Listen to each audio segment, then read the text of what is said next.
Hello and welcome back to Boring Dad Gaming, where today we're going to be carrying on with I Was a Teenage Exocolonist, and we're going to load it up. So, it's Glow, and I've really enjoyed this little expedition out in Glow. It's actually been a bit haunting and beautiful. It's been nice. Let's go back to the settlement, though. Kind of reached the end of it. It's nice, got some bravery, got some perception. Oh. You're just putting your boots on to grab dinner in the lounge when you hear the colony's sirens begin to wail. It's the yearly attack. Ugh, they couldn't have waited until you ate dinner? Rude. Outside your window you watch the colony defence begin to mobilise. Your holopalm chimes with the usual reminders for all civilian colonists to stay indoors. Well, we're going to go out and join the defence as per the usual. What's this? Heroic. You head to the garrison to grab a plas rifle, then report to the front. Chief Rhett looks surprised to see you, but assigns you to a squad with an enemy and tells you to get up on the walls and do your best. On the other side of the walls is more Xenos than you've seen in one place, ever. They seethe out of the forest, large and small, herbivorous and predatory, fungal and otherwise, flying and crawling and hopping towards the colony with a single-minded determination. The air fills with the phew-phew of laser turrets and the crackle of plas rifles. The enemy's front line collapses, only to be replaced by even more Xenos. Just as many as before, if not more. There's no end to it. The firebreak turns into a graveyard of dead and dying alien bodies, wave after wave, crawling over the corpses until they roil at the base of the walls like the foam on a wave when it hits the shore. You hear the walls creaking underneath you, but they hold strong. Yeah, we're a bit stressed by that. There is no sun to set in Glow, but night falls on the battlefield without any break in the fighting. Your fingers begin to cramp from pulling the trigger of your plas rifle. Finally, you're relieved by the second guard's shift. You walk straight into the garrison and right into a dreamless sleep. You're awoken 6 hours later for your next shift. The kitchens have provided the soldiers with pressed soy rations and hot blep tea, which you grab, then make your way back to the walls to survey the carnage of the night. As you arrive, your holopalm lights up with a priority message. "Security personnel, we're under siege," the security chief says, getting right to the point. "On Earth, sieges were used to break a city by starvation or drought. We have plenty of food and water. Guards will rotate 6 hours on, 6 off. So long as we keep the Xenos on the other side of the wall, we can hold them off for days. Weeks, even." Weeks? Everyone exchanges exhausted looks. He pauses, then adds, "We can't do this. We're stronger than them, and we're not going anywhere." You and the other soldiers fall into a fitful rhythm, alternating shifts on the wall with brief snippets of sleep. Gunfire becomes the soundtrack of your days, which begin to smear together like paste. An enemy in particular is suffering. She volunteers for relief shifts, sometimes pulling doubles or triples on the wall. You catch her mechanically shoveling soy porridge into her mouth before seeming to fall asleep sitting up. A minute later she jolts awake as someone's spoon clatters against their bowl. Tempers grow short as fatigue sets in. 6 days pass. You're on shift watching the Xenos batter themselves against the walls. You feel your eyes unfocus at the sheer, formless horde of them. In all these days they still haven't breached the colony. Sometimes they even seem to retreat, ebbing backwards and reforming somewhere else. It's behaviour you've never seen before. A group of monsters breaks from the tree line. Nothing new, except for one of them. One of the Xenos looks different from the other. Almost humanoid. What is that thing? The creature looks suspiciously like a person, at least from the waist up. Down below, it's a lumbering chimera, vaguely reminiscent of a faceless, wrapped in tattered bits of flesh and bony protrusions. Something like hair flutters behind it as it turns and looks right at you with an unnerving, malevolent intelligence. You rub your eyes. Yeah, it's still there. It approaches the base of the wall and the other monsters surge forward, on to pound against the gates. We're going to try and talk to it. I think it's a gardener. You wave to it and the creature sneers and, to your surprise, approaches the wall. "Little weed." They address you in halting, rasping voice. Everything seems to go quiet nearby as you strain to understand this talking horror. "Child of breeding rabbits, feral pig, Good. Its unnervingly human gaze pierces you. Introduce species. You understand? You wonder if you're hallucinating. Is it holding a gun? You slowly nod yes. You understand the words, at least. I am noctilucent, the monster says through a voice box that seems better suited to guttural roars than human language. A gardener. Designation, pest control. I perform my task, unlike gardener symbiosis. Sim? Yes, now that you're standing still, you can see the seed of Sim's slightly inhuman features staring back at you. The hair is a bit like Sim's as well, as if it's actually alive somehow, waving in a wind that isn't there. What do you want? Who are you talking to? You jump as an enemy sneaks up behind you, and when you look back, Noctilucent is gone. I don't really want this card in my deck. Nobody? You shake your head and mumble something about needing sleep. You promised Sim you wouldn't talk about the gardeners. She nods and pats your shoulder. The siege is getting to everyone, Thalana. It's okay. Finally, after the 6th day of the siege, you look down the sights of your plasma rifle and see a curious thing. The monsters are retreating. As you gather with the other soldiers in the colony square, your holopalm lights up with a priority announcement from Governor Lum.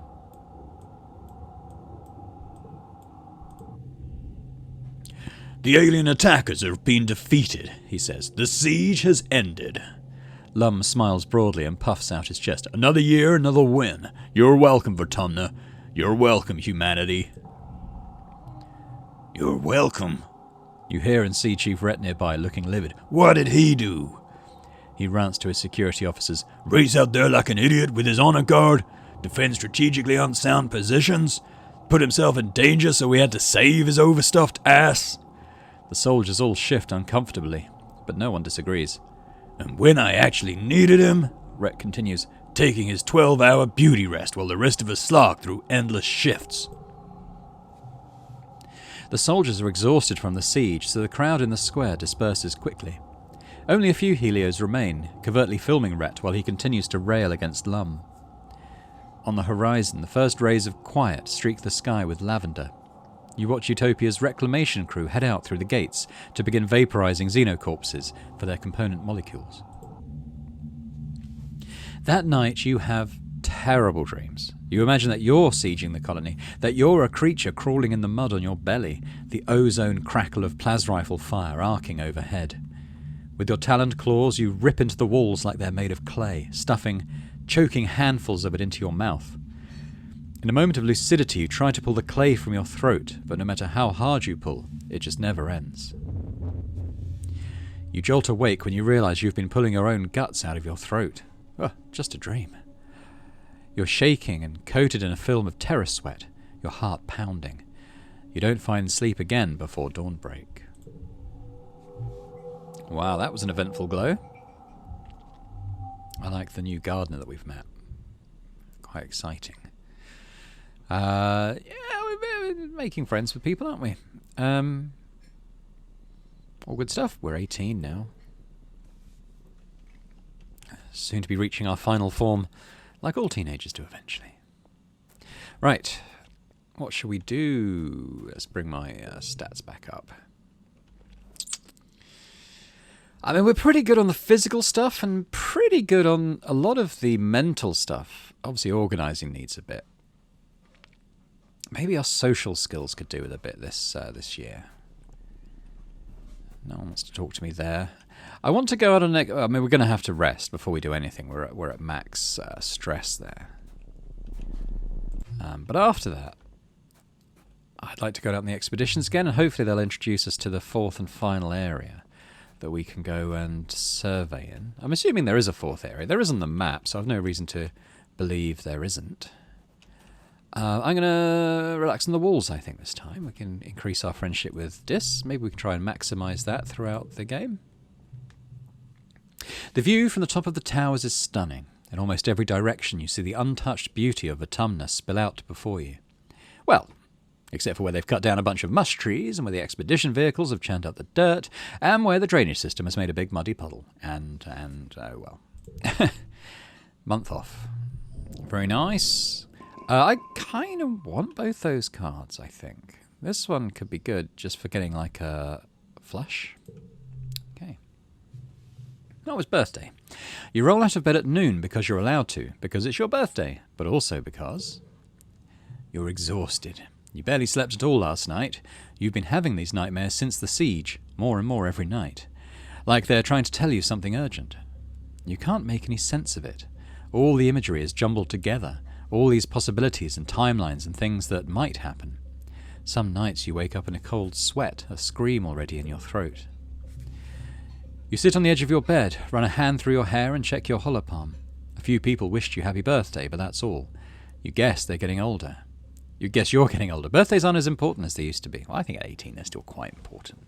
Right, and Mars wants to meet you for lunch in the lounge today. You'll have to practice your smile.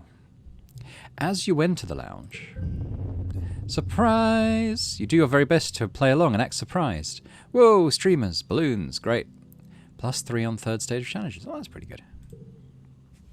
All of your friends are standing around wearing goofy hats and clapping. Nomi is holding a bunch of balloons larger than they are, and Rex is wearing a cute little waiter's outfit with a bow tie. You accept their hugs and birthday wishes, trying to hide your exhaustion and demurring with a few pointed, "All this for me? Oh, you shouldn't have. No, really." Rex wanders around with a tray full of little snacks, offering them to everyone with a vampy accent and a silly, air-headed giggle. The goofball act chips away at the natural awkwardness of a surprise party. That is, the first 5 minutes after everyone shouts surprise, and soon everyone is laughing and enjoying themselves. Despite your exhaustion, you start to smile too. Your friends are so amazing, and they're all here because they care about you. Then you get some unexpected guests. The lounge begins to fill with Helio kids, mostly ones you don't know, the ones who usually keep to themselves and, well, don't much like you original stratospheric kids. Vase and an enemy are with them, his arm draped over her shoulders. An enemy gives you a little wave of acknowledgement for your birthday, which earns a weird look from Vase. "Hey, who invited you guys?" Cal says, stepping forward with his hands clenched. "This is a private party." "It's a public lounge," Vase replies. "We can sit wherever we want." Cal stomps right into the midst of the Helios. "You guys think that just because you fell out of the sky that you're the wormhole's gift of Autumna," he spits out. "We don't need you. We never needed you. All you do is make things worse, like this party." You've rarely seen Cal so ready for a fight. He doesn't seem to care that the body language of the Helio kids has changed from cocky to dangerous.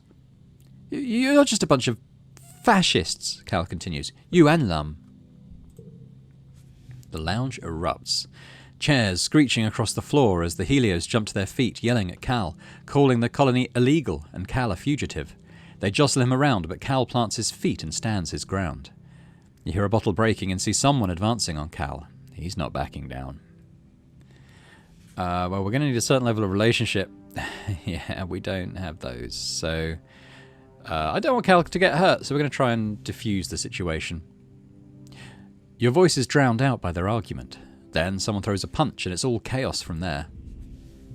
Despite Cal's bravado and brawny physique, he's no fighter. One of the Helio kids socks him in the stomach and he goes down like a felled gnarl tree. Rex throws himself between Cal and his... Look at Cal. Look at his physique. He's one of the burliest ones here. Rex throws himself between Cal and his assailants, catching a few kicks on Cal's behalf before the Helios get tired and leave, with a few parting shots at Cal's alleged romantic interactions with the float cows. Horrible. Vase doesn't get involved, but he doesn't stop them either. He's the last to leave the lounge, staring hard at Rex before smirking and turning away. Rex helps Cal to his feet. "First time, huh?" he says, dusting off Cal's clothes. "Don't worry, they probably get it out of their system. Good on you for sticking up for yourself." An enemy lingers at a distance, clearly angry at Cal, but feeling bad about the fight. "Well," Mars exclaims, clapping her hands, "that was enough excitement, I think. Let's move on to the important part. Cake and presents." Under Mars's skillful party hosting hand, the mood shifts back to festive. You enjoy your presents and your cake, but tensions boiling over like that is a bad omen for the rest of the year.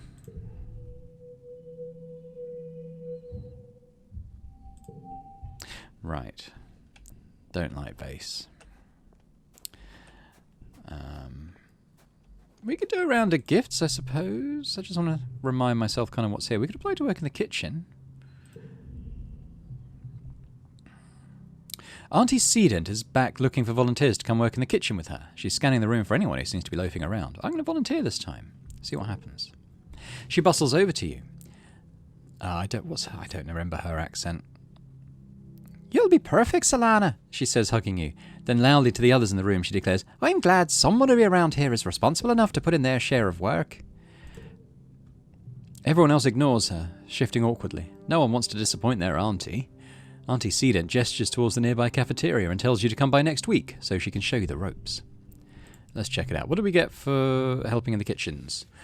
2 creativity, 2 empathy. That's good, because I want to upgrade my both of those things. Persuasion would be nice too, but you can't get everything, I suppose. But I'm going to do a round of gifts for everyone first, I think. I need to remind myself what Nomi likes. They like crystal cluster, strange devices. I think I've got quite a few strange devices. Nomi has painted their nails. Every nail a different bright colour. They hold them up to you proudly. Marzipan let me borrow some of her nail polish, they say. She's so glamorous. And she said that if I liked any of the colours, I could just have them because she has so many.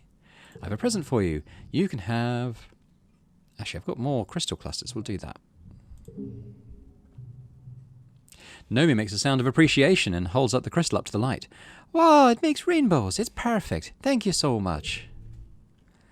Rex likes sticks. Rex is surveying an empty lot with a critical eye. There's still a lot of potential here, he says thoughtfully, tapping something into his holopalm. Maybe an elder care home? One day, hopefully we'll be lucky enough to have old folks, and it'll make sense to have it right in the middle of the colony. He gestures his holopalm away and turns to you with a smile. Gotta think about the future if we're still expecting we got one.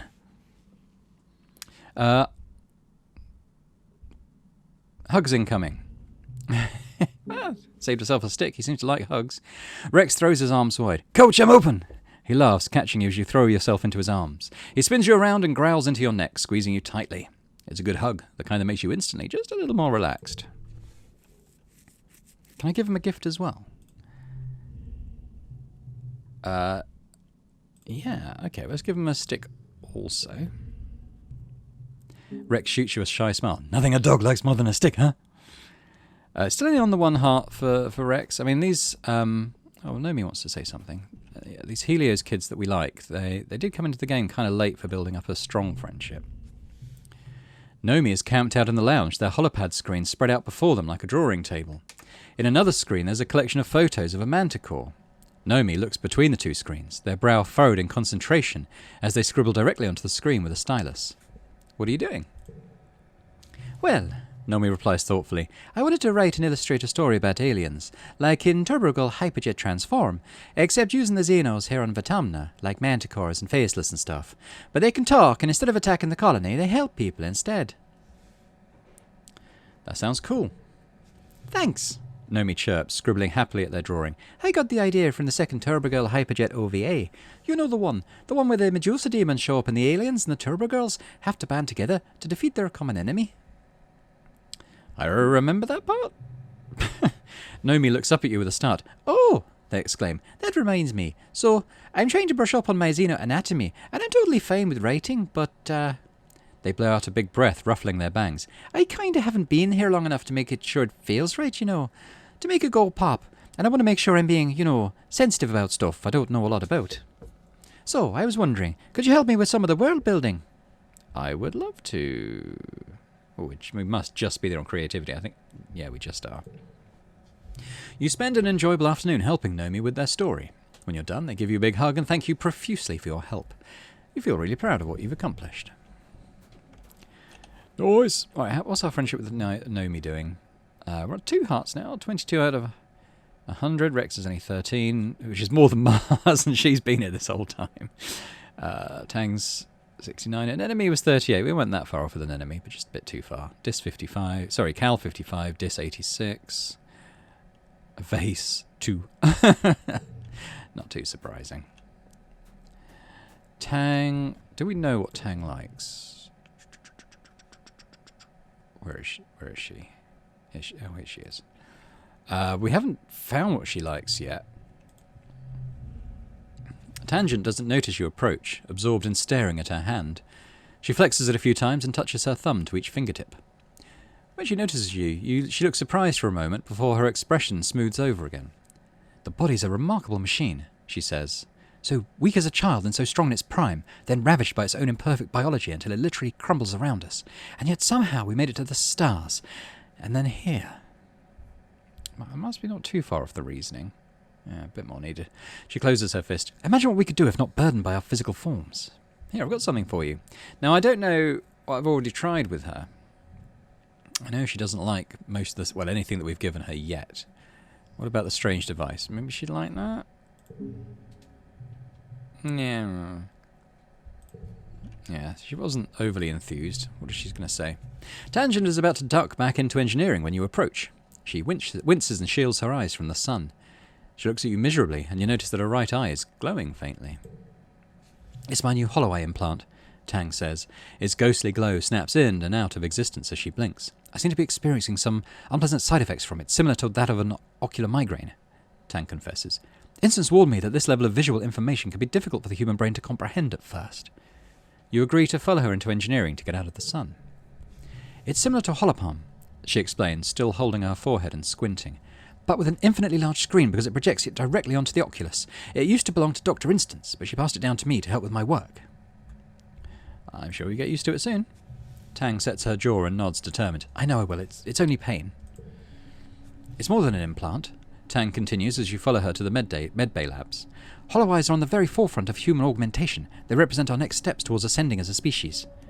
She touches the red scar where her holopalm used to be. "No more clunky screens, no privacy concerns," she says quietly. "Elegant, integrated design. It observes the motions of my hands and uses it to generate an AR interface for my entire field of vision. It's partly powered by my own metabolism, through the magnets embedded in my skull. It's beautiful." Nobody else is here. You hear the gentle hum of experiments running in the corner. "This kind of technology is so far beyond what we're capable of reproducing in the colony." Tang sighs, rubbing her temple under the implant. "Once they're gone, they're gone. Maybe Earth will send us a shipment of new ones someday, but I expect they've developed something more advanced since we left Earth. I suppose it's more likely they've forgotten about us completely." Bring, bring. The quiet hum of the laboratory is shattered by an alarm. Tang jumps at the sudden noise and shuts her eyes tight. "I have to get this," she mutters, gesturing in the air to silence the ringing. "The simulation I'm running is time-sensitive," she explains. "The specimens require minute changes to their environment every 2 hours. Temperature, humidity, light levels." She grimaces. "If we had better automation, this wouldn't be a problem." Okay, we can do some stuff here. We could do the thing she wants to do. Or we can help her with the migraine. Let's do that. You are in medbay after all. You rummage around for a bottle of triptans and a cold towel. Tangent grudgingly swallows the migraine medicine and lays down on a medbed with the towel over her eyes. You shake your head. This girl needs to take better care of herself, as you apply pressure to her temples. She slowly breathes in and out. After a few minutes, the tension in her face eases. "I feel less human now, thank you," she says with a small smile. She wobbles over to her experiment, where she uses the computer to set the environmental parameters for what seems to be some sort of fungal growth comparison. When she's finished, Tang slumps down on the floor in a corner, where it's nice and dark. She folds her arms and lays her head on them. "That should buy me 2 more hours." Tang shifts over, wordlessly inviting you to sit down beside her. Her arm is cool to the touch as it rests against yours. Tang turns to you. "Thank you for the assistance." "It was nothing." Tang gives you a slight smile, barely visible in the faint glow of her hollow eye. "Then thanks for nothing, I suppose," she says. "Please don't tell Instance that my body is adjusting poorly to the hollow eye," she adds. "It's only temporary. This stupid flesh prison is not allowed to draw the limits of my form." Okay. An enemy, I feel like you're drifting away from us. An enemy yawns as you approach. "Sorry, Thalana," she says, covering her mouth. "Late night, early morning, you know how it is." We could train with her, now we've got toughness up. -4 to last card. It's kind of weird. But I was going to say, if you put it in the first slot, I think it just means the last card in the pattern. So that seems like a really rubbish one, but okay. An enemy always insists that you never go easy on her, so this time, you don't. You go after her with everything you've got. Well, we got 3 toughness for that. By the time she finally taps out, you're both breathing hard. You let her up and she touches her fingertips to her eyebrow, startling when it comes back red. Whoa, she says. You really kicked my ass. Good job. She's odd. An enemy seems troubled. How do you know if someone still likes you? She asks. I don't understand this dating stuff. Here, I've got something for you.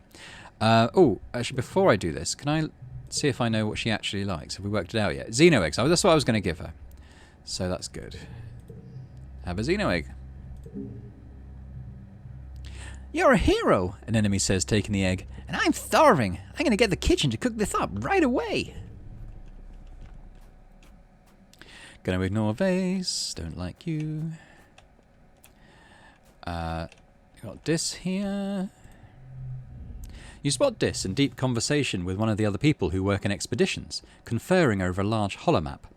Dis points out a location on the map, and the explorer makes a note of on their own holopalm before walking away. Dis closes the holomap with a gesture and acknowledges you with a nod. Hey, Solana. What can we dare him to this time?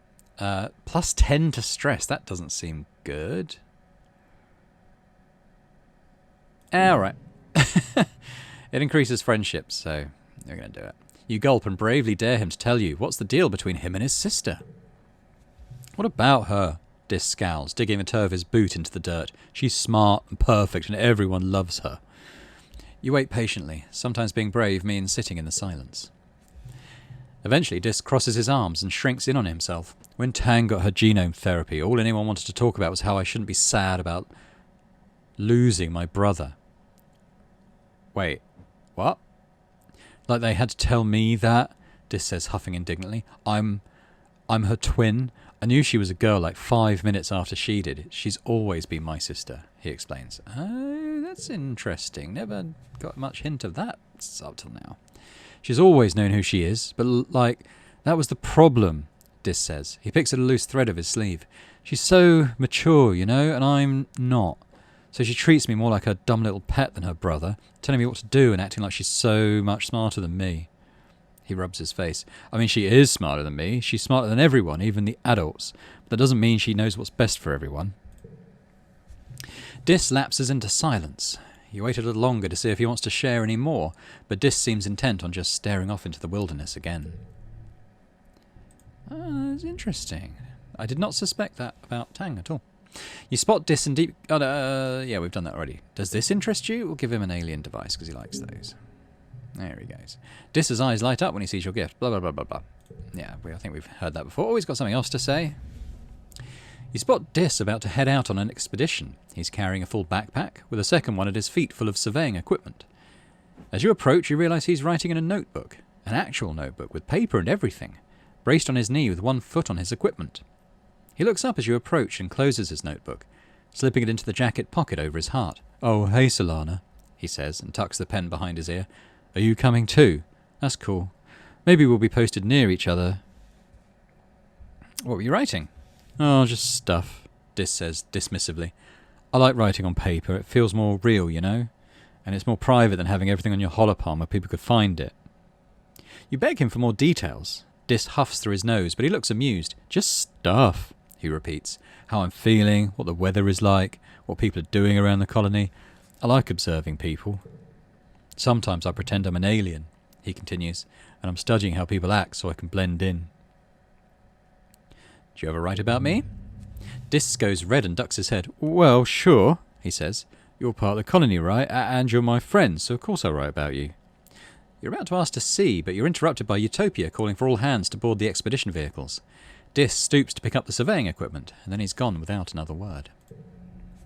He must not want you to know what he's writing about you. Curious. What's our friendship with this up to now? We've added quite a lot. They're up to 90 out of 100, so we're close to maxing that out. See what my dad's up to. That Cal's a helpful kid. And he's got a natural talent with plants, your dad says, taking a break to wipe his forehead with a handkerchief. Wonder if he gets it from me. At your aghast expression, your dad laughs. Just kidding. His mum didn't use a donor, I'm pretty sure. If she did, no one told me. Very good, Dad. Very good. What's Cal got to say? Cal is doing some hardcore inverted yoga pose, balanced on his hands with his legs folded up and his knees tucked on top of his elbows. His breathing is long and steady. Check it out, he says, slowly extending one leg out so it sticks straight up into the air behind him. This one's called crow pose, but I think it's kind of more like float cow. Got it? Get it? Because it's kind of like I'm floating. Float cow? Found something you might like. Do we know what Cal likes? Let's just look him up. We don't. Okay. Well, he likes nature, doesn't he? Let's try him with one of these flowers that we've got loads of. +1. Neat, Cal exclaims, taking your gift and peering at it inquisitively. I don't know what I'll do with it, but I love it. Thank you. All right. I think that's everyone gifted now, so I think what I want to do... what was I going to do? It's either expedition or go and work in the kitchens and get our sort of creativity and empathy and stuff up.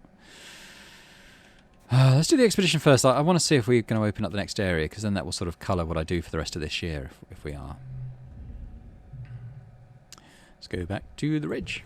I mean, even if we don't open up a new area, it'd be good to speak to Sim again, I think, after Glow, and kind of talk to him. But Utopia's got something to say. You report to the expedition's tent to find not just Utopia, but Security Chief Rhett and Vase as well. I just can't spare any more of my people, Utopia's explaining to them. You've already pulled almost all of the forages, and we're already running skint crews in the ridges as it is. There's one person you can spare, Rhett replies, turning to face you. Hello, Solana. How'd you like to transfer onto one of my hunting parties? Utopia tells me you're one of her best explorers. We could use someone like you. He indicates Vase. I need someone who can keep up with this one. Vase puffs out his chest proudly. Well, we're not going to hunt. I would never kill a living creature. Vase scoffs. Even if it was trying to kill you, I knew you Strato kids were soft. I didn't know you were suicidal, too. Not everyone's cut out for life or death situations, Rhett says, then turns to you. You know, Solana, it's not all killing, he continues. Sometimes it's about tracking and identifying dangerous creatures before they reach our walls. You wouldn't necessarily have to kill them. He holds up his hand. But you don't have to decide just yet. Talk to Utopia later if you change your mind. I probably will, just because I'm curious if that's what opens up the final scouting area. Because as I've said, I would quite like to go and do that. We'll just do a little go through looking for like kind of yellow story events and Sim as well, if he's around to talk to. I really like the perk we got that allows us to run past the random events, because that's really cool. Being able to sort of pick and choose which ones you do.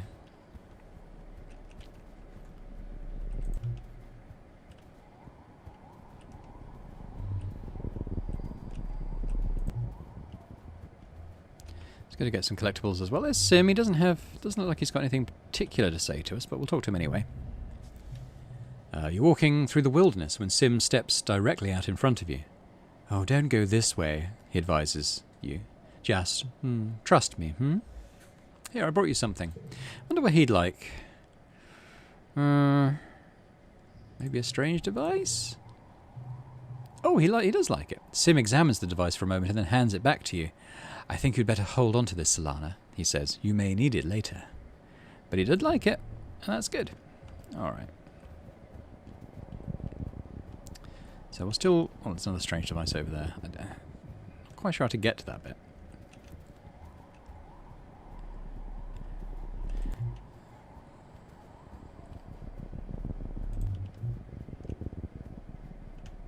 Oh, here, I suppose. Yeah,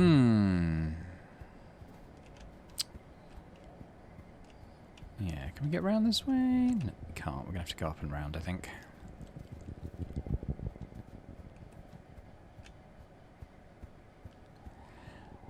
Yeah, so I think there's some more areas over to the right that we haven't been to this time. Just go through those.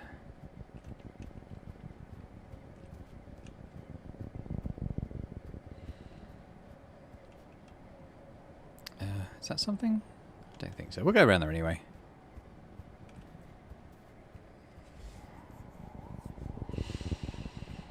Yeah, we'll talk to Utopia again if we get the chance. I feel like that was probably required to open up the next area. I mean, just because they send us out to hunt doesn't mean we actually have to.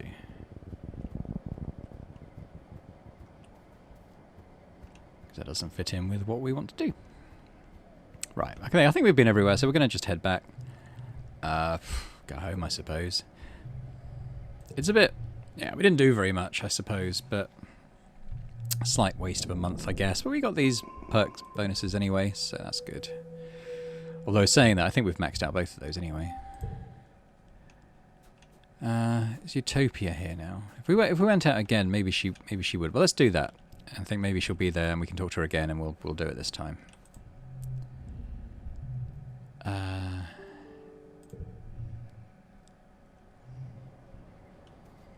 Oh no, she's not. We're gonna waste this month too.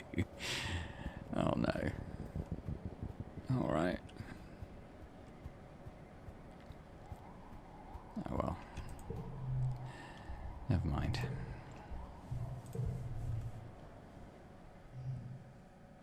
I mean, we have maxed engineering, and plus it increases friendship with Dis, so it's not a total waste. Oh. You're browsing the colony bulletin board on your holopalm over breakfast when you notice a new post from Nomi. It seems to be a short story. The title is Xenos to the Rescue. Ooh, boy. You open the story and read through it. Wow, it's actually pretty good. Nomi did a great job of grounding the unrealistic premise of talking manticores with relatable characters and a strong emotional story. With your help on some of the finer details, Nomi's written something that truly elevates the art form. You get the notification through your holopalm that you've received some kudos, along with a message from Nomi. Thanks for the help, Solana. Here are your royalties. Ah.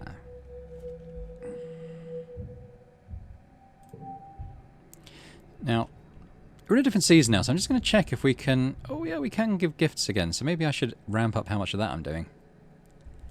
But I don't really need to boost relationship with Dis particularly. But I don't have any more Xeno eggs, actually.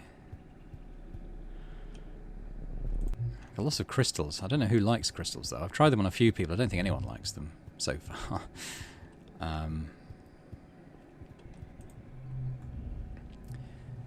Did we find out what Nomi likes again? I know I checked before. I can't remember. Crystal cluster. Oh, she likes crystals. We'll give her crystals then. That's fine.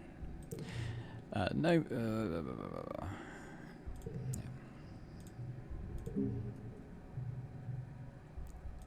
Very good. Mars, give a yellow flower too. This might be her birthday, actually? Possibly? No. It's around now, I think. That might be the next month. Ooh, got a bob of fruit. I haven't seen many of those. Okay, so I think I'll go and help out in the kitchen this time. Raise up some of that social stuff that I haven't been very good at. I mean, sort of making a character who's a bit on the spectrum so far with the lack of empathy, persuasion. You know. So we're good to boost some of that up. Let's help in the kitchens. Back in space, cooking involved programming ration machines and putting dishes in the laser-matic dishwasher because water was too precious to clean dishes with. But now you're growing more real food and trying to figure out how to cook with it. The cafeteria kitchens are bright and full of good smells. There's always something baking or boiling or frying. You take a deep breath in and just hold all of the deliciousness in your lungs. Chief Steward Anne, known to the kids as Auntie Sedent, is in charge of everything in the living quarters. Running the children's creche, coordinating the cleaning bots, and of course cooking for the whole colony. It's a lot of work, but she's good at delegating to all the kids she's raised here, including you. She's a big believer in learning by trying and doesn't mind if a few dinners are ruined in the process. It looks like you're on your own this morning, Auntie Anne says, welcoming you into the kitchen. Don't you worry, though. We'll start you off with something easy. She shows you the kitchen nanoprinters. Just press this button and the ration machine will spit out a freshly pressed cake of soy rations. It's not tasty, but it's nutritious. Then she shows you to the range. A large pot of brown stew is bubbling away. Here is where the real magic happens, she says proudly. She takes a ladle and spoons up some of the stew so you can have a taste. See, this for the stew we added homegrown veggies and spices. This is what I love about cooking, she sighs proudly, turning raw ingredients into something better, just by adding a little bit of work and a lot of love, just like raising children. How about you, Solana? Why do you want to work in the kitchens? I like to provide for others. It feels good to know a loved one is happy and well fed because of you. You tell this to Aunt Anne and she smiles indulgently. That's a fantastic reason, Solana. We need a little happiness around here. Aunt Anne sets you up with a few basic kitchen tasks and leaves you to it. If you need help, I'll just be around the corner, she says. Or you can ask Congruence for advice. She's every recipe and method you could ever need, and she's an excellent teacher. Got an organising. You quickly have your hands full with the sheer volume of food it takes to feed 100 people. Workers from the canteen shuttle back to pick up trays of soy rations and pots of stew at regular intervals. Somehow you keep up. You poke your head into the canteen at lunchtime to see what people think about the food. Seems like they like it. Maybe you're cut out to be a chef. Quite an easy one here.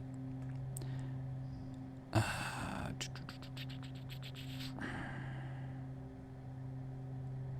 mean, I guess we'll go with the 8. Which we can turn into a 10.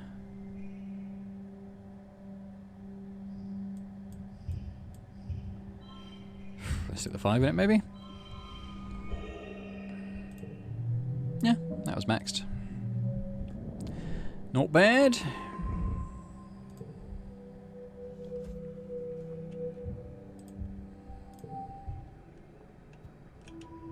Oh, we got a new perk.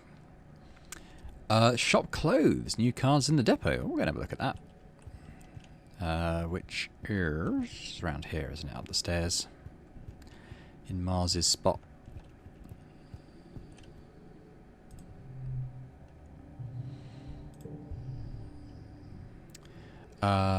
Clothes. Okay, what have we got? Plus 30 bravery, 2 plus bonus for straight. Draw an extra card. Kind of like the ones I've got.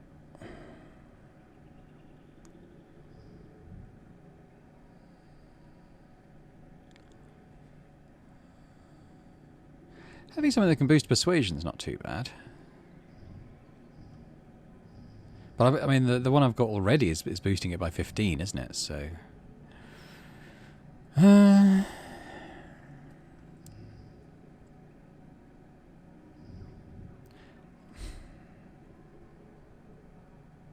think I'm okay. I think I'm okay for now. Just remind myself what my gear is doing. So I've got the 15 tool skills, which I like, and I've got the combat and 2 times bonus. I could probably swap this out for when it's not glow time. It's glow time. And maybe get the persuasion one to boost that up even further, because I'm so rubbish in that. Might be nice to be a bit more persuasive. Alright, I think that's reasonable. So we can afford it too. We'll buy that. Yep. So let's switch that out for now. I'll try to remember to switch that back when we want to get ready for glow. Just in case.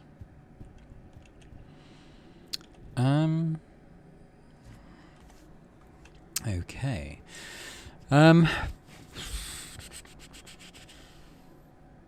don't really want to go out and do another expedition if it's fruitless. Like, I want to kind of know where Utopia is. But I mean, I don't think she's just waiting out here. I mean, she might be. Because it did say go and talk to Utopia again, didn't it? I don't know where she is. If I just click on this, I don't... Oh, okay, no, it's right here. Alright. Utopia sighs when you tell her you're looking for Rhett. Well, I can't stop you, sweets. Rhett's over in the garrison, though. I don't like him coming round here trying to poach my people. You head over to the garrison. No, it's you again, Rhett says. Gonna try out for the hunting party again, are you? Vase looks up from where he's cleaning a plas rifle and scowls at you. Why do we need to kill them? Vase laughs. Because they're killing us, Solana. Keep up. He clenches his fist. It's the classic struggle between humanity and nature, he says. Nature's not all flowers and rainbows. On Earth, everything and everyone was trying to kill each other. For survival, for food, hell, even just for fun. I can't wait to bag a real trophy Xeno, he chuckles, framing his hands like a painting on a wall. First 10-point buck on Vertumna. I don't want to kill animals for fun. Rhett scowls at Vase. You won't be killing them for fun. You'll be killing them to defend the colony. Vase rolls his eyes. Sure, I'll hunt. Rhett nods. Good, I'm glad to hear that, he says, then turns to Vase. But first, I need to make sure you know the basics. Vase, bring out the Vricky. I'm not harming it, just so you know, guys. Vase goes over to a tent and brings back the Vricky on a long chain. It's sprightly and bright-eyed, some might even say cute, and comes up nearly to your waist. Vase looks proud of his duty as monster-bearer. Caught this one myself, Rhett tells you. I'm adding it to the training zoo, so don't kill it, but feel free to give it a few pokes. Then tell me, what are its weaknesses, its strengths? How would you defeat it in a fight? We'll analyse it. I'm not going to attack it. In fact, I will be, if I go out hunting, I will be aiming to sabotage their activities. Okay. It's a shame I don't have any red pears. I might draw some more, of course. Might use this one just to get rid of some of the trashier cards I've got. I'll do a pair of 5s and a 0.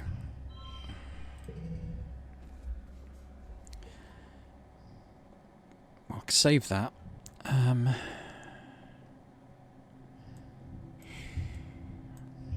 mean, 4 of a kind on 3s. I know it's not amazing, but we're going to have a pretty good stage 3 now. Ah, okay, we've got more red cards now. That's good. So if I put there, is that going to become... Oh no, it's to pairs, isn't it? Well, this could be a pair. Guess I'll put that there.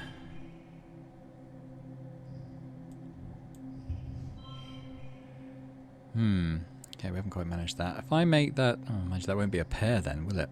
If I add 2 to that, though... Suddenly that's 3 of a kind. Isn't quite there yet.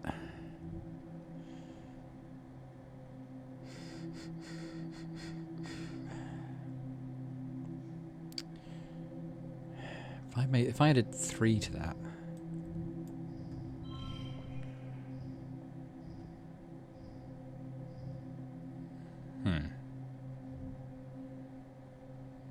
Oh. It's not there yet. Do another one. Oof, that was a tough one. For 1 kudos. You studied the creature for a long time. It looks nervous, skittering from side to side and making a clicking noise. You throw a stick at it and it leaps up and grabs it in its mandibles. It angrily tears it in half, then glares at you. You think about your own pet, Squidly Fetuson. This one is larger and fungus-like, maybe even close to the end of the mobile part of their life cycle. You know that one day all Vrickies must take root and become nurse trees for the next generation. You rattle off some other facts you've learned from playing with Squidly Fetuson, and Rhett nods. Good, Rhett says. Let's see if you're as good at hunting these as you are at identifying them. Come join the hunting squad next month and we'll see how you do in the swamps. Okay, we've unlocked the swamps. That's what I wanted to do. And we'll head out there to explore. We're not going to engage in any hunting activities. So what do I wouldn't mind doing another thing that kind of boosts some of our social stats. Something with persuasion would be good. Even though I've kind of got that up to 48 now as a result of stuff. I don't think anything here will do it. Yeah, so we'll leave here. I think maybe we can teach a class or do life sciences or something like that.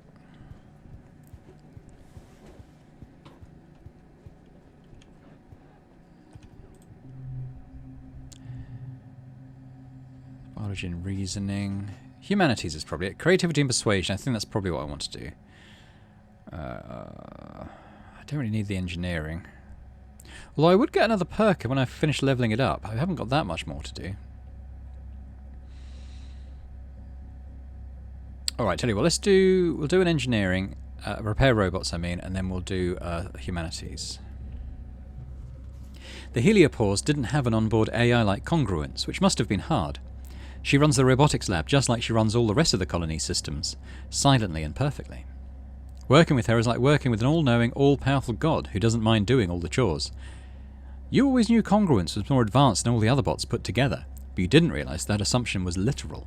She programs all the bots based off of her own code, so it's almost like they're part of her. Sometimes while you're working on a bot, she'll joke that it tickles. At Congruence's hands, you do physical maintenance on the bots. The ones you see most often are the vacubots. As the colony has gotten larger and much, much dirtier, they're more likely to get clogged and break down. Then people have to do more cleaning by hand, which makes them complain to command, which means more maintenance requisitions on your desk. One vacuum bot in particular is just eccentric.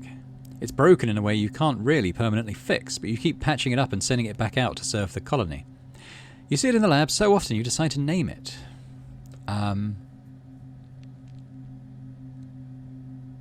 Let's name it Rob. R-O-B. Okay. You stencil the bot's name on its chassis and send it on its merry way. There you go, little Rob. See you again in a few days. There's a little vacuum bot there. Okay. 39, that's not too bad.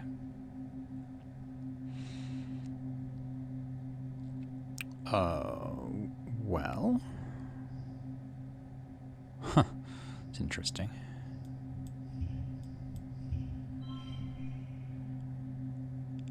Oh, when it becomes wild, does it mean it could be any colour? That's actually really good. I thought it was like a random number. But that's actually a lot better than I thought. What can I do if I did that?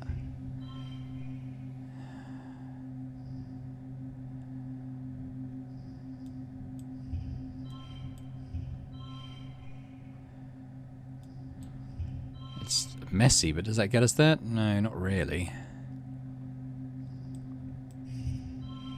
That doesn't actually need to be next to the yellows, does it? Might help. Oh, okay, that's done it. Not bad.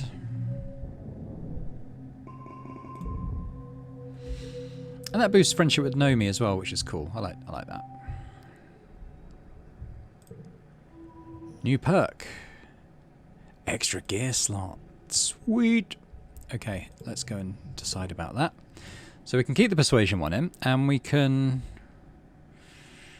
I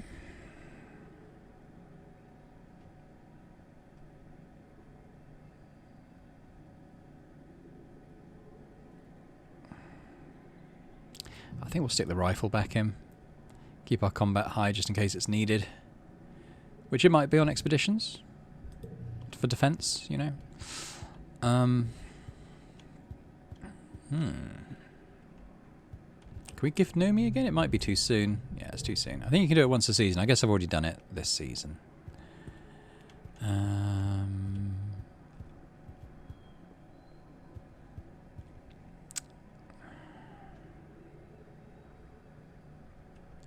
think I want to go out and do the expedition. I know I've got 30 stress already, but now that we can walk past events, I might just sort of be a bit selective in that. So we're going hunt in the swamp.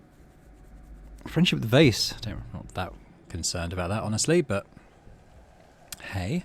Right, let's talk to Utopia. You look down at the drone rifle in your hands. This is big leagues. Finally, you're going to get out there and take the fight to the enemy. No, I'm not. No messing around out there, Security Chief Rhett says. These animals are dangerous. They want to kill you, probably as much as you want to kill them. Your job is to get to them first.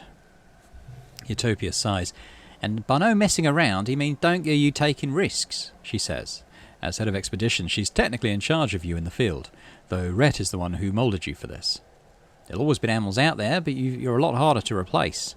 And if you take down anything edible, she adds, tag it for reclamation so as we can bring it back to the colony. Vase is practically humming with excitement beside you. Rhett pairs you up to head out together, and Vase sighs. I don't need a buddy, he grumbles. No offense to Lana, but you'll only hold me back. Rhett shakes his head. You two are a good match, he insists. I want you to watch each other's backs out there. Stay within transceiver range of each other at all times. You might not always be able to reach the colony or Utopia, but you'll have each other. Never engage the enemy alone. I don't need Vase. Yeah, feelings mutual, Vase mutters. Rhett claps you both on the shoulder and leans in, his voice going dangerously low. If either of you ever comes back alone, I will personally kick your asses all the way back through the wormhole, he says, a firm smile still on his face. Team up or stay home. Fine. Rhett takes off his glider and Vase turns to you. Takes off on his glider and Vase turns to you. You better keep up with me, he sneers. We might be stuck together, but that doesn't mean I need your help. I'm going to get all the kills and all the kudos, so just let me do all the work and stay out of my way. The subaqueous swamps are especially dangerous, Utopia says. Something in the air makes the beasties here all kinds of fickle. Could be the storms, but normally docile creatures are a lot more aggressive. She bites her lip. And to be perfectly straight with you, there's some darn scary things out there in the swamps. I don't much love that we're sending you kids into a literal war zone, Utopia says. I've been to the swamps afore all this war business, and it's a beautiful place, even if it is real spooky. Hurts my head to see soldiers tromping all over it. She summons up a smile. But I know teenagers can be just as capable as adults when it comes to surveying and hunting, she says. You've got faster reflexes and stronger stamina than a lot of these old codgers. Just try not to take any stupid risks out there. Promise your honorary auntie. Vase scoffs. You're not my aunt, he mutters, and I don't need a coward telling me what I'm capable of. Ooh, Vase, let's try and get you killed. I'm joking, but it will not be my priority helping him on the stuff he wants to do. I'm kind of looking around for key story events. I've got some consumables as well to collect, obviously. I'm not going to do the random events just for now, just because I don't know if I'm going to want to keep my stress low for, certain story stuff. Yeah, but we'll be coming back here, I'm sure, and we'll do some more of that then.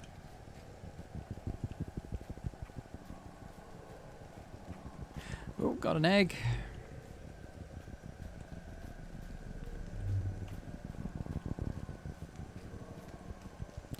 Oh, it's one of those. I might do anything that's got like an animal in it. I might do that event and see if we can. Oh, what's this? What's a bush bub? Anything up here was a manticore. Okay, well I might do these ones with the animals on them. Then we'll carry on around that. So let's we'll start off with that. I can't remember what the animal's called. It's like a kind of unicorn type thing, I think, really. Yeah. A unisaur has been following you in Vase from a distance. You see it now and then out of the corner of your eye. It doesn't seem aggressive, and it looks recently fed, so it isn't hunting you for food. This is pretty unusual behaviour for such a normally skittish creature. We are going to befriend it. It doesn't act like a wild animal at all, more like an algorithm. It's not interested in your food, your soft cooing, nothing you can offer. It's unnerving and strange. It continues to back off and keep a precise distance from you and Vase. When it sees you paying attention, it backs off further, then it comes back to observe you. That's it, Vase says, shouldering his rifle. I've had enough of this. The presence of danger seems to unlock some new subroutine in the unisaur's instincts. It charges at you. Oh, Vase, you butthole.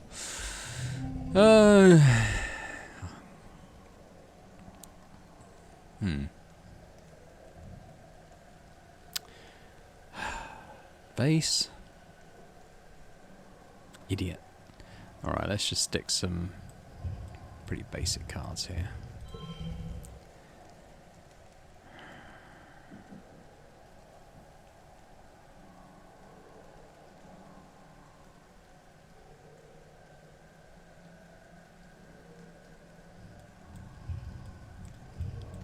Need to get some numbers on there.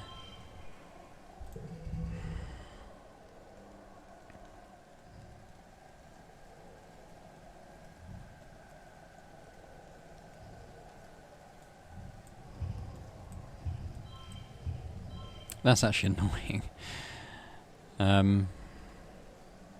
Although I can stick that on there. I can stick that on there. Oh, do that. How are we doing? It's not quite enough. How about that? Not quite enough.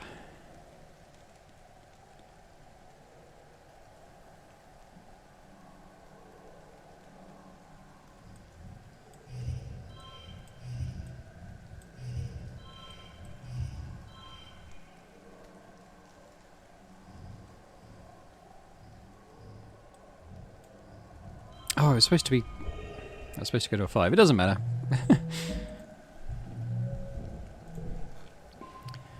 Oh, idiot. It doesn't even defend itself. Bizarre. You and Vase kill it and it dies just like any other perfectly ordinary unisaur. An hour later you notice a muckwalker watching you from the water. It dives back under when you point it out to Vase, but a few minutes later it's back again. Oh, I'm sick of being spied on, Vase complains. He stomps over to the swamp edge, splashing up mud and brackish water.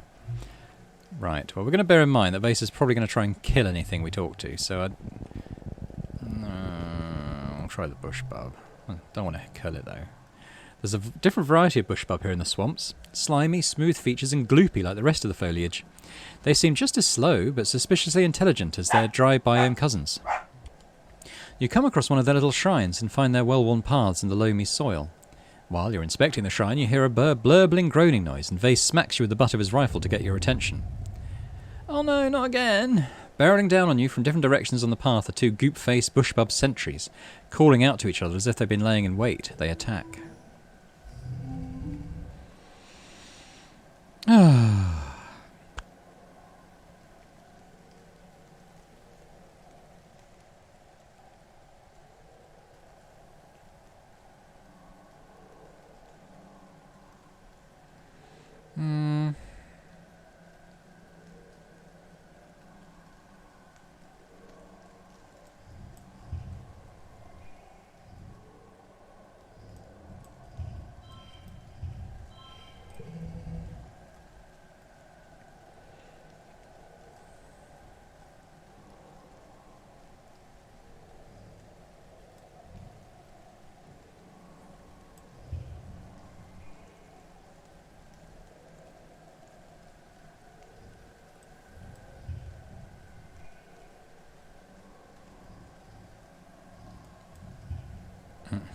I don't know how good that is.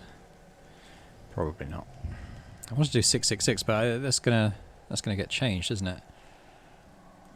That's gonna turn it something to a 5. Guess like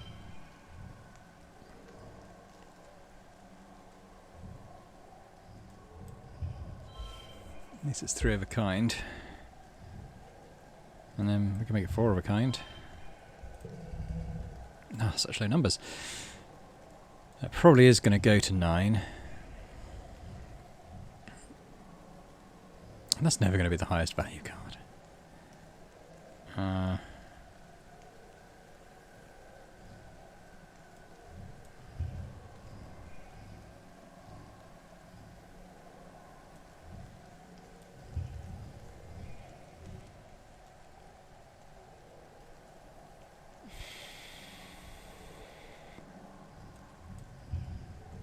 I don't see how we're going to get close to this.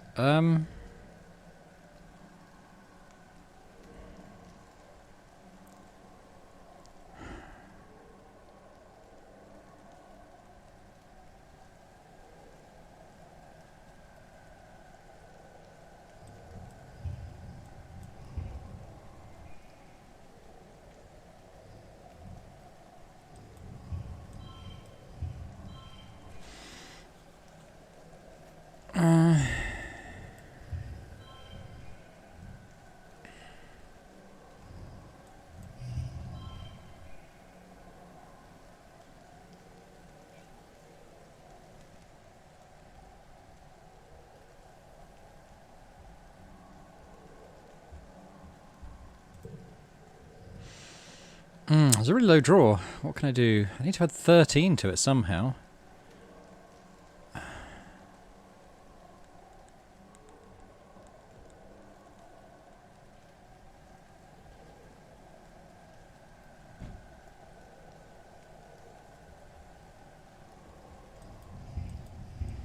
think it's the first time I'm genuinely stumped as to how we're going to sort this.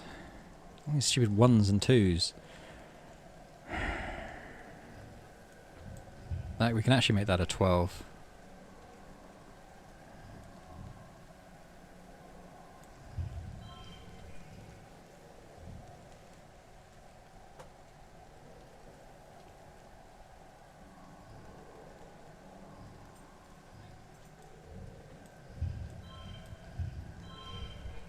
And then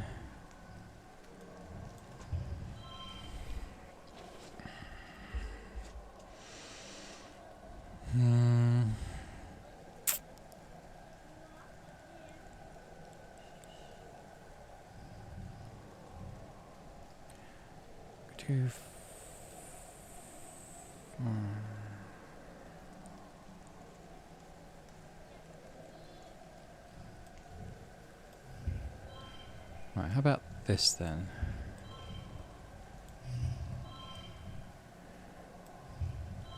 Actually, I might have to do that.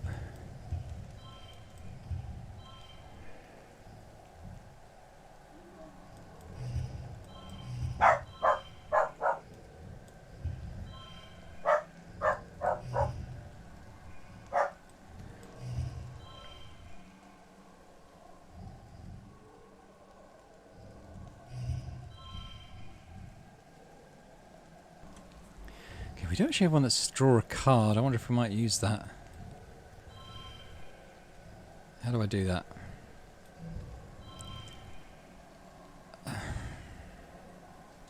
Where? Well...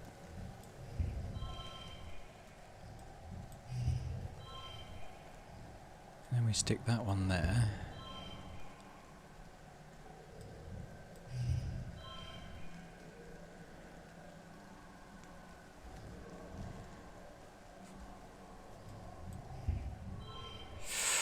Ooh, we're close now. Okay, so we'll stick a mushwood log on that, and that's the goal.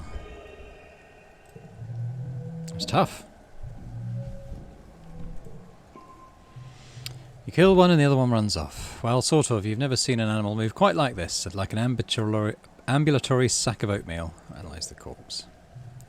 Vase sighs as you kneel down to take a closer look at the goopy bushbub.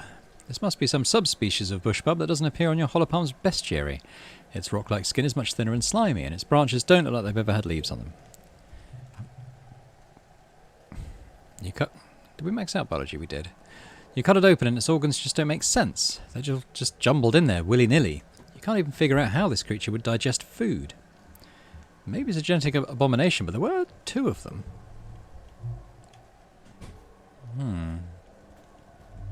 We'll do this manticore one. I suspect we're going to have to kill it, but then these things are quite vicious. You and Vase are marching through a densely forested area. The droopy goop willows seem to be melting into one another, forming an impenetrable mass. You can barely see anything around as you pick your way forward. You notice Sim hiding behind a tree. He puts his fingers to his lips and motions for you to come closer. Fall back and whisper to Sim. "What's a nice human like you doing in a place like this?" Sim says, smiling. "I thought you might like to know that you're about to be ambushed by a pack of manticore," he continues. "They've been tracking you and will pounce when you reach the clearing ahead. If you head west and cross the river, they won't follow you." Oh, we could get Vase killed by manticores. I think we'll avoid them, though. You tell Vase you see a better route to the other side of the river. He grumbles, but agrees to change course. It's not really better, but at least there are no monsters over there. Okay, managed to get out without killing anything that time. Ooh, another one of these. That was actually really useful in the last one. It's another one of these thumper things. Might have a little look at that.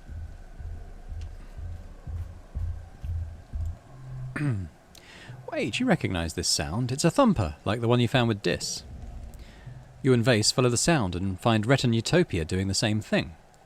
"You're saying this is some kind of alien tech?" Rhett asks, and Utopia nods. "Huh." Rhett continues. "They must have left it running when they left. Is this why the animals are so aggressive here?" Rhett beckons you over. "Hey, it's my star hunting team," he says, and Vase beams proudly.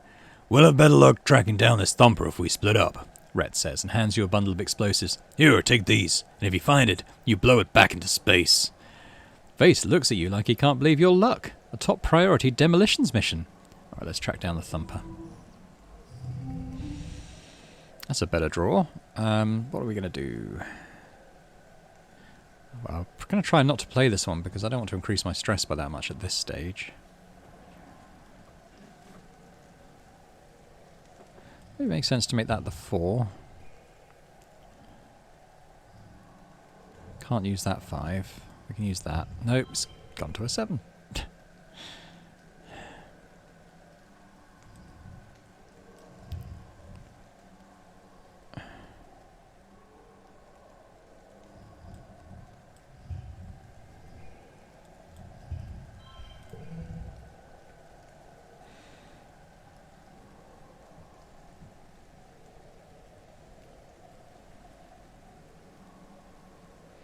So that can become a 7.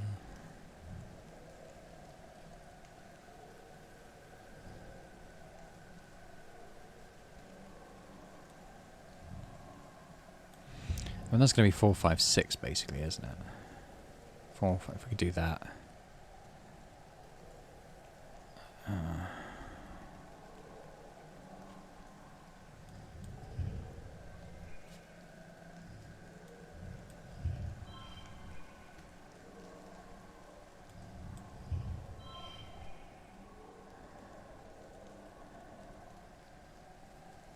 Turn over 3, so I'll do that.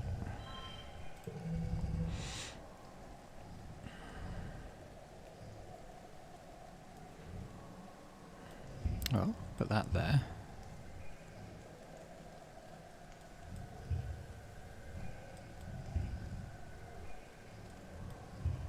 Interesting. +2 to red card that way. So that's now 6. That's going to become 11. What happens to that? That becomes 11. It does do the last card in the panel. Okay, well that's interesting.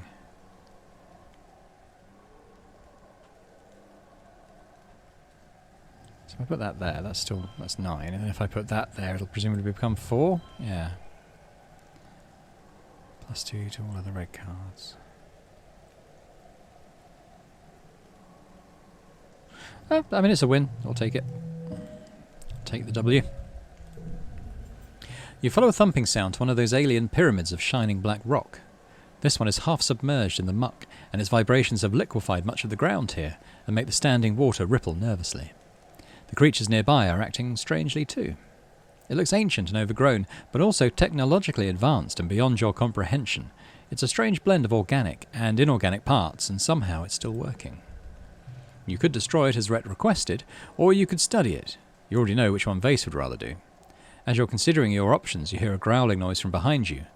Rising out of the shivering muck are several Xenos, drawn mad by the ceaseless thumping. I think we're going to try and blow up the thumper and see if it calms the animals down. Cars with gems are wild. It's interesting.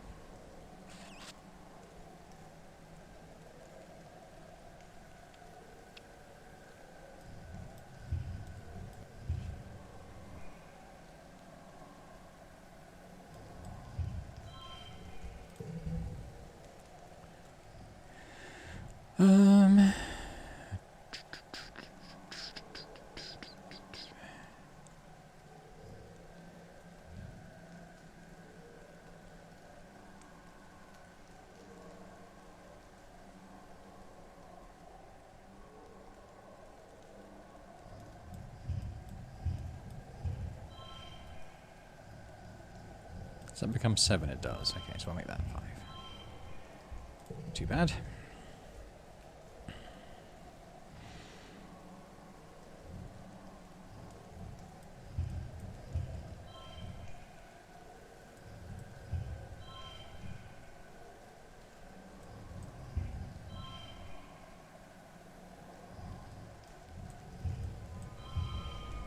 How's that?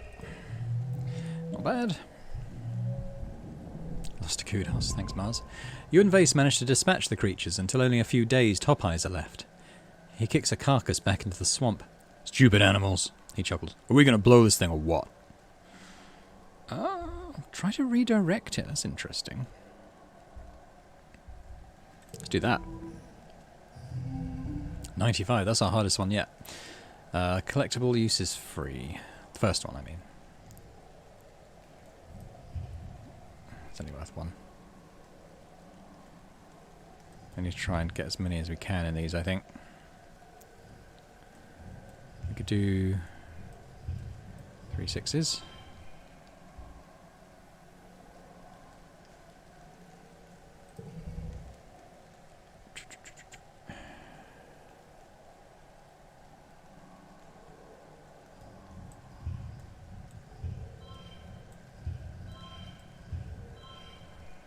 It's going to leave a lot of work to do in the last one.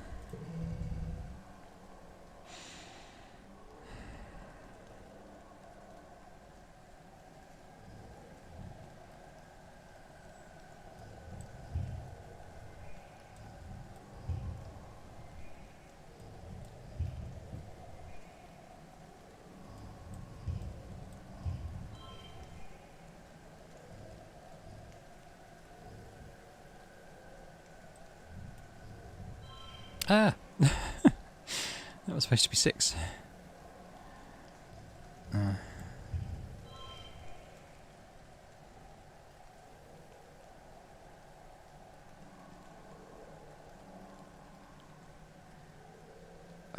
add 2 to that, can't we?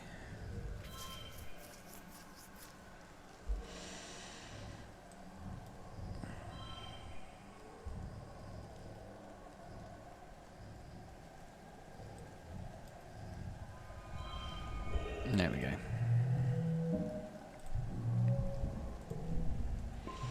It's alien technology far beyond your ken, but you puzzle over it, and with the help of your holopalm and some creative risk-taking, you redirect the beam away from the colony. Then break the mechanism to change it back, just in case.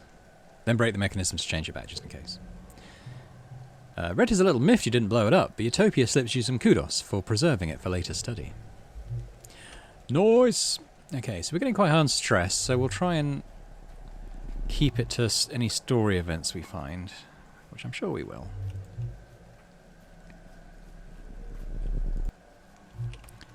Another egg over here. Oh, that's a story event, so we'll do this one. It's getting late and you and Vase should be heading home soon. Then you spot it. There, on a plateau half a click away, glittering in a beam of blue evening sunlight, a unisaur.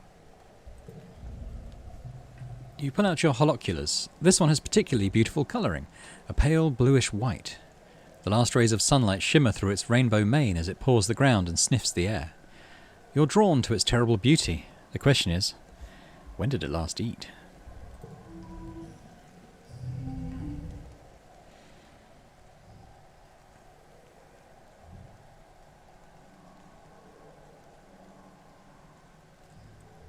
I think I'll...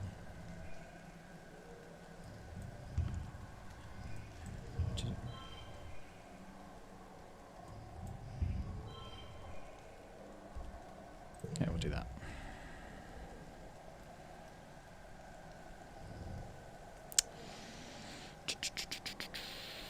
Don't really want to take the stress if I can avoid it.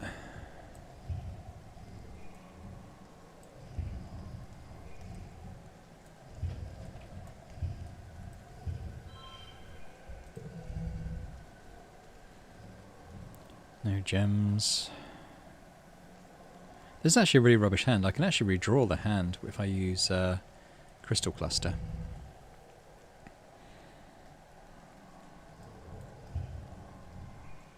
Does it go to it actually goes to -4? Okay, I was wondering about that. So we can make that a 6. That can be a 6. These other two are terrible. Can I redraw the hand? Can I redraw the hand again? I've still got that bloody stress card. That's never going to have the highest value, is it?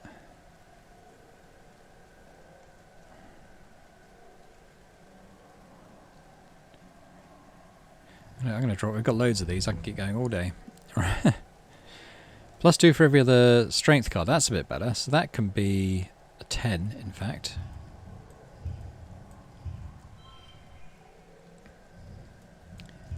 Eight, 9, 10. And we'll take the wild value one. Not my best work, but okay. Vase watches you, expecting something bad to happen. You approach very, very slowly, pausing for a few minutes at a time for it to get used to your scent. It takes you almost an hour to work your way up to the plateau, but when you do, the Unisaur bows, seeming to accept you. What do you do? Okay, what's film it do? Reduce some stress? Are we going to capture it? Not going to kill it, obviously. Maybe we'll try and capture it for study? This beautiful wild beast is far from tame, and you wonder if this is the right thing to do. But you know if it was Vase's choice, you would just kill it, and surely this is more merciful. You have a moment when you look it in the eye and see intelligence. Murderous intelligence. But it actually follows you down the slope without any trouble at all. You get the sense that it's chosen you, or at least it's curious enough about you to want to learn more. You radio your dad to let him know you're bringing home a new Unisaur. A Unisaur? He chuckles. No idea what we're going to do with one of these, but we'll figure it out. It sure looks like it trusts you, he continues. Make sure you come by Geoponics to keep that bond up. We could use a hand with the other animals too. I think we'll keep exploring for now. There might be other paths I've not taken and stuff. We've still got some stress to spend, as it were. So I'll backtrack a little way. I think there might have been other branching paths I didn't take, so we'll go back and explore a bit.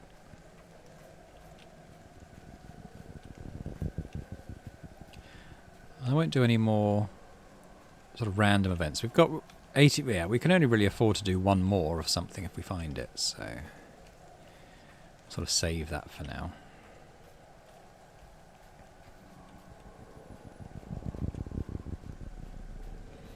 I think I went down there, didn't I? So let's try up here this time.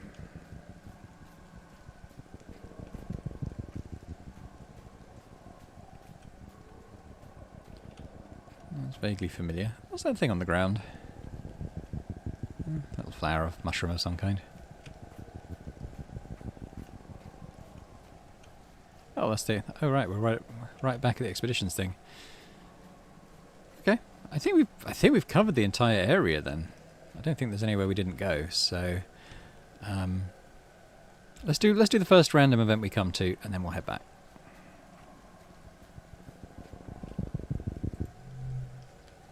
The worst thing about hunting in a bog is, well, the bog. You're up to your knees in sticky, clinging mud, sucking at your boots when you try to move. You're stuck. You poke at it with a stick, then lose the stick. How deep does this go? Well, we can build a bridge. We've got the right stats for that. You find some branches that seem light enough and strap them together using tall grasses, making a kind of raft. You drop it into the muck where it sits without sinking. Then you make a second raft, walk to the end of the first and drop it down. Then you pick up the first raft, walk to the end of the second and drop it down. Continuing this way with your two rafts, you and Vase are able to cross without even getting wet. It takes forever, but it works. Alright, we'll have to go home.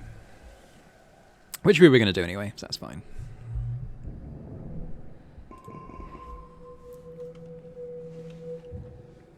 So the last thing I'll do in this episode is just have another rest. So we're all fresh for the start of the next one. So let's pop down and we'll do another one on the walls. Boost our friendship with this a little bit. You're chilling on the wall when you hear the sounds of an argument float up from ground level. An enemy and Vase are yelling at each other.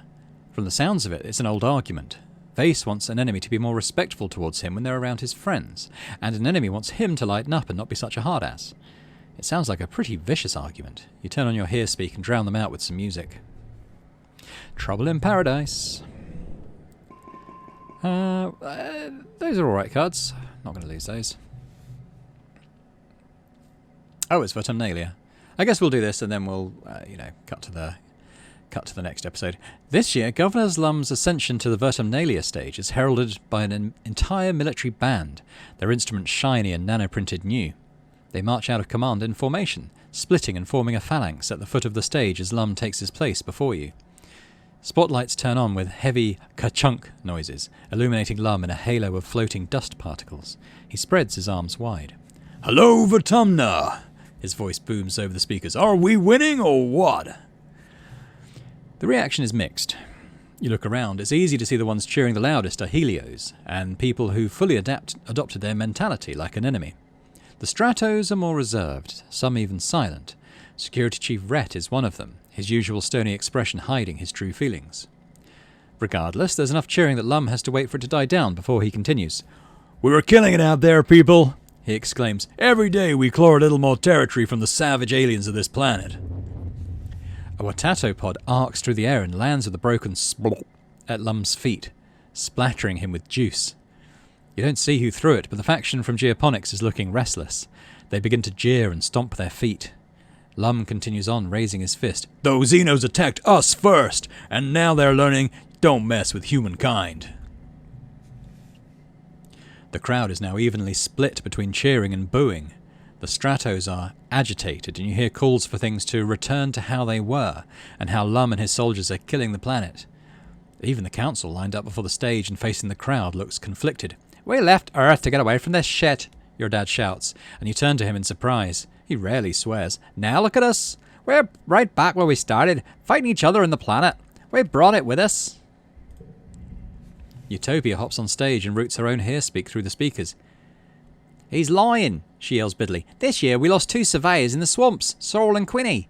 They'd be alive today if Lum hadn't sent him out to clear out a manticore den for no good reason. She jams her finger against the governor's chest. The only threat to our colony here is you. Lum's smile doesn't change, but his eyes go cold. He snatches Utopia's hand and calmly, slowly, crushes a holopalm crystal with his thumb. You can hear the crunch of the bones of her hand before her feed cuts out. Utopia yelps as her knees buckle with the pain, her bravado gone. She holds her broken hand to her chest and is too shocked to resist when Lum shoves her off stage. The crowd is stunned into silence as well. Lum clears his throat and approaches the end of the stage, looming tall over the council. Thank you for your input, he says icily. Your concerns have been noted. This isn't the buffoon Lum presents on his daily holovlogs, or the nuisance he is when he visits a work site. You see something in his eyes you've only caught glimmers of before. Hatred. You Stratos are lucky we didn't crush you under our boots and take your colony by force, he sneers. Before we got here, this colony was doomed. You're only alive because I was merciful. Just a bunch of burned-out hippie fugitives. What was your plan for surviving out here? Wishful thinking? Singing songs and talking to animals? Laughter ripples through the helios. You, he gestures to the council, then jerks his thumb at his chest. Need us, not the other way around. I'm done pretending I need to listen to your opinions. If you want to live, you'll do what I say. He stares at Dr. Instance, who glares up at him with hate in her eyes as she tends to Utopia's hand. Maybe it's time to clean house, he threatens. We need team players here, ones who share one vision for the future of Autumna. After a few tense moments, Seek clears their throat. Ahem, sir, shall I continue with the traditional formalities now? Lum scowls down at Seek, then throws his hands in the air. Whatever. Do it if it makes you feel better. You're all cowards. He turns and stalks off the stage, his marching band scrambling to follow him with his exit song. As promised, there are no contests this year, but there's plenty of food and alcohol. As the sun begins to set, the Helios, including Vase and an enemy, head straight for it and they look ready to party into the night. The other teens seem a little less at ease. Dis, quite predictably, has already left. I'm actually going to go and hang out with the Stratos. I wonder if, we need to start forging some alliances, perhaps. No, I totally get it, Rex says to Cal as you approach. They didn't used to be this mean. Sure, we all joked around about how, we'd find you guys rubbing sticks together in the dirt after your nanotech broke down, but it wasn't like this. He jerks his thumb towards Vase and his group of friends, who've wrangled themselves a live trippet and are skewering it to roast over a bonfire. Ooh. You can hear its dying squeals from here, and as night falls, smell the sweet, charred scent of it cooking. No, they've always kind of been like this. Nomi shakes their head. Just like total human supremacists. See something you don't understand? Nomi makes laser guns with their fingers. Pew pew, all gone. Want something someone else has? Pew pew, all yours. They lean back on their hands and look up at the night sky, and in dust, the wormhole looks so peaceful and far away. I used to think me and Rex were like changelings, like aliens beamed in and replaced two human babies with weirdos. I don't think you're weird, Cal says eyes wide. I think it's really great you two don't act like Helios. We are Helios, though, Rex replies, and Nomi nods. And some people dancing around that bonfire are Stratos. It's not about how you were raised. It's about the choices you make, Nomi finishes. No one is just a good person or a bad person. Only bad people think they always make the right choices. There, so we've got some friendships going with Cal, Rex, and Nomi. The dancing and feasting continues well into the night, while you pass the time with your friends in the peaceful faction. Knowing that the whole colony isn't into being soldiers and fighting Lum's war on nature makes you feel less alone, but you can't stop thinking about the governor's eyes as he crushed Utopia's hand today. So long as he's in charge, does it matter what anyone else wants? The week after Vertumnalia is one of the hottest since you landed. You're supposed to take time off for a much-needed break, but it's just so humid and awful, and tempers are short. Shortly after the festival, you start seeing graffiti cropping up everywhere. It seems that a lively, if not particularly civil, conversation between the two factions is being held on the flat surfaces of the colony. Lum announces a zero-tolerance policy for political graffiti, but you notice not every tag is being removed, just the ones against the war, of course. The atmosphere of the colony is oppressive, as thick as the choking dust heat itself.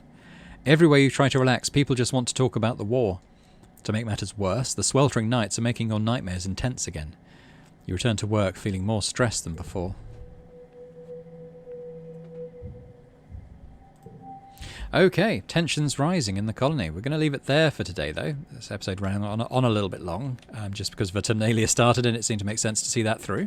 But I hope you've enjoyed it, and if you did, please do hit the like button on the video. Subscribe to the channel if you've not done so. That would be amazing. Leave me a comment. Let me know what you think about the game, this playthrough, the choices I've been making. Do you agree? Do you disagree? How bad is Lum? I think he's pretty bad. What do you think? And I'll hope to see you next time for more I Was a Teenage Exocolonist. Bye for now.